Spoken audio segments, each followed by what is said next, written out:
ಕರ್ನಾಟಕ ರಾಜ್ಯ ಬೆಂಗಳೂರಿನಲ್ಲಿ ಏಸು ಬಿಡಿಸುತ್ತಾನೆ ಸೇವೆಗಳು ನಡೆಸುವ 12 ಗಂಟೆಗಳ ಪೌಳಿಯೊಡಕಿನ ಉಪವಾಸ ಪ್ರಾರ್ಥನೆ.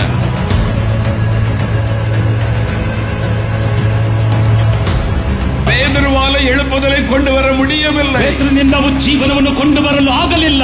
ஆவியானவர் தான் எழுப்புதலை கொண்டு வருவார். ದೇವರಾತ್ಮನೇ ಉಜ್ಜೀವನವನ್ನು ಕೊಂಡು ಬರುವ. அவர் ஊற்றப்படும் போதுதான் எழுப்புதல். ಆತನು ಸುರಿಯಲ್ಪಡುವಾಗಲೇ ಉಜ್ಜೀವನ. தேவன் வாக்குத்தத்தம் பண்ணின எழுப்புதல் வெள்ளத்தை போல வரப்போகிறது. ದೇವರು ವಾಗ್ದಾನ ಮಾಡಿದ ಉಜ್ಜೀವನ ಪ್ರವಾಹದ ಹಾಗೆ ಬರಲಿಕ್ಕೆ ಅನೇಕரை ಉಯಿರ್ಪಿக்க போகிறது. ಅನೇಕರನ್ನ ಚೈತನ್ಯಗೊಳಿಸುತ್ತದೆ. ಸಹೋದರ ಮೋಹನ್ ಸಿ ಲಾಜರಸ್, ಸಹೋದರ ವಿನ್ಸೆಂಟ್ ಸೆಲೋಕುಮಾರ್ ಅವರು ದೇವರ ಸಂದೇಶ ಕೊಡುವರು.